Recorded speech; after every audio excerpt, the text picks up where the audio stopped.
राम राम। भगवान का सांदीपनी मुनि के आश्रम में जाना। भगवान श्री कृष्ण ने अपने नाना उग्रसेन को फिर से मथुरा का राजा बनाया। अत्याचारी कंस के शासन से मुक्त होकर मथुरा चैन की सांस लेने लगी। नंद बाबा तथा अन्य गोपों को समझा बुझाकर श्री कृष्ण ने वापस वृंदावन भेज दिया। माता रोहिणी भी अब मथुरा आ गई। वसुदेव जी ने दोनों भाइयों का विधिवत उपनयन संस्कार कराया और शिक्षा प्राप्त करने के लिए गुरुदेव सांदीपनी मुनि के यहाँ भेज दिया। वेद पुराण आदि सभी जिनके सहज उच्छ्वास ही हैं, भला उन्हें कौन पढ़ा सकता है। किंतु जब भगवान मनुष्य बन गए तो मनुष्यों के संस्कार भी उनको अपनाने ही होंगे। गुरुदेव के आश्रम में दोनों भाई शिक्षा प्राप्त करने लगे।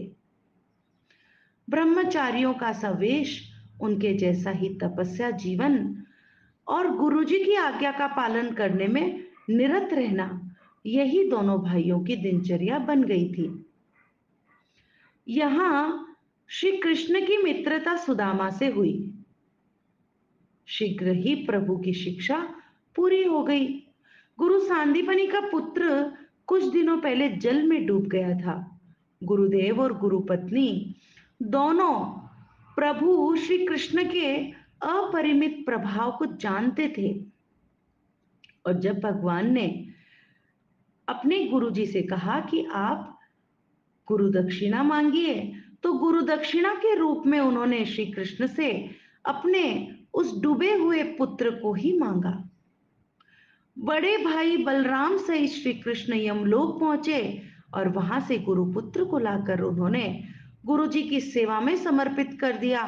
गुरु पत्नी एवं गुरुदेव सांदीपनी परम प्रसन्न हुए और दोनों भाइयों को ढेर सारा आशीर्वाद देकर उन्होंने अपने आश्रम से विदा किया।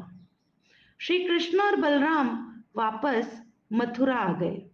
कंस का वध हो जाने पर उसकी दोनों पत्नियां अस्ति और प्राप्ति दुखी होकर अपने पिता मगधराज जरासंध के पास चली गई। क्रूर जरासंध अपने जामाता का बदला लेने के लिए आतुर होकर मथुरा पर चढ़ाई करने की तैयारी में जुट गया। 23 अक्षौहिणी सेना लेकर जरासंध ने मथुरा पर आक्रमण कर दिया। भगवान श्री कृष्ण बड़े भाई बलराम और अपनी यादवी सेना लेकर मैदान में उतरे। जरासंध की सारी सेना युद्ध में मारी गई।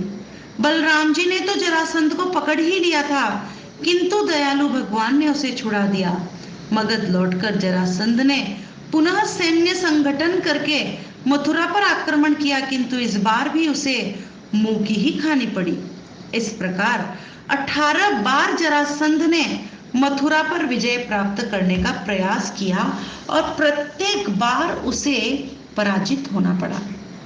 यदुवंशियों को बार बार संकट में पड़ता देखकर भगवान श्री कृष्ण ने देव शिल्पी विश्वकर्मा जी को एक नए नगर के निर्माण का आदेश दिया। समुद्र के बीचों बीच विश्वकर्मा जी ने द्वारका नामक उस अद्भुत नगर का निर्माण दिया।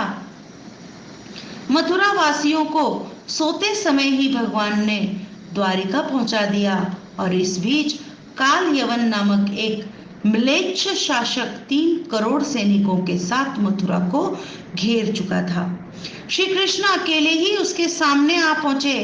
प्रभु की लीलाएं विचित्र हैं। जिनके डर से काल में डर जाएं, वे प्रभु काल यवन को देखकर भागने लगे। काल यवन पीछा करता रहा। प्रभु श्री कृष्ण भागते भागते उस गुफा में घुस गए जिसमें राजा मुचुकुंद गहरी निद्रा में सो रहे थे।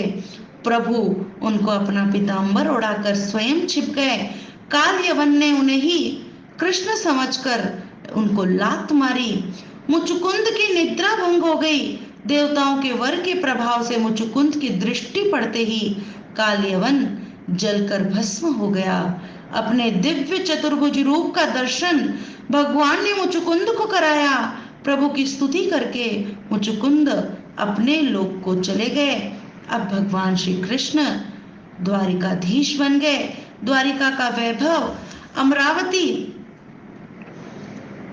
पुरी को भी लज्जित करने वाला था और वहां पर भगवान ने प्रेम सुख शांति का साम्राज्य बनाया। नारायण नारायण।